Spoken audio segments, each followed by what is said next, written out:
Alright, now let's look around. Now when you enter the school through this door or possibly this door this door and this door if they open it up. So you're going to see the scene would be something like this. We have a vending machine, and if you look there at the signboard there, you see the magma biophysics.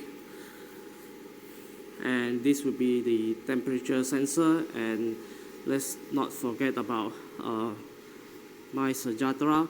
So, okay, let's move forward, and we have a staircase over here which will bring you up to the first, second, and third floor, and so on. So if you look here, you will see that there is this magenta colored sign, Lab 200, room 347 at level 3. So this is for the second year students doing the experiment at the third floor. As I've mentioned earlier on, we have a first floor and the third floor. And this list of experiments over here are located at the third floor. Now when you come and check, and then you make sure that you have know which experiment that you're going to do, and you compare the code of your experiment to this code listed here. And for example, if let's say you're doing 2AL6, and if 2AL6 is listed here, then you go straight up to third floor through this staircase. So let's go up the stairs. So I might speed this video up just to keep it short.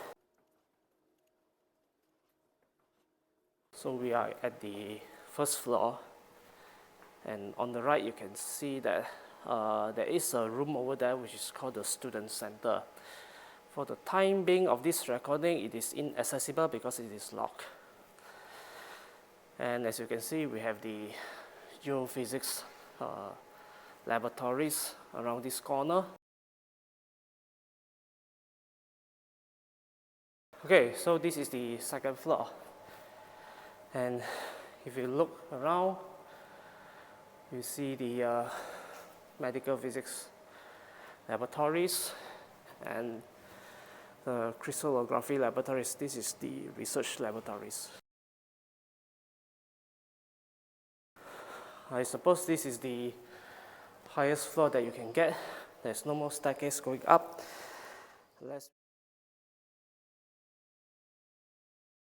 Alright, as for the lab's location, we're going to move forward. So before we move further on, just for your information, there are the bathroom over here. And here we have the signboard again, which I think this is something like a reminder, like for those of you who wanted to really confirm which experiment that you're going to do and its whereabouts, you can refer it here. So if you look at the arrows, it is pointing forward. Now you see there are a red line at the center. So back at the days, we were to like, if you're traveling upwards, moving forward, then you walk on the left lane. And if you're coming from there, then you'll be moving at the right lane relative to you. So the lab 200 is actually at, so the lab 200 is actually at this location, at this door. If you want to know the actual room's name, is 347. So remember that. Now moving on, we have a few more places at this floor. That is the dark room for lab 200. So if we move towards here and on your left, you will see that this is the magma optic. And yeah, there's a label here. This is a dark room for lab 200. Now this one is only applicable for a few experiments like the 2OS1, OS6, and so also the 2GP2. So if you are doing either of these experiments, this is a place for you. And the room number is 358A. Okay, what else? Now if you move to this, I would say a T junction over here, There are places where you can come out from another side of this building, but I would say my recommendation to you is that if you are doing the experiment at the third floor, it's better for you to use the main staircase. And if you move forward a bit, at some point you will be able to see the Photonic Lab,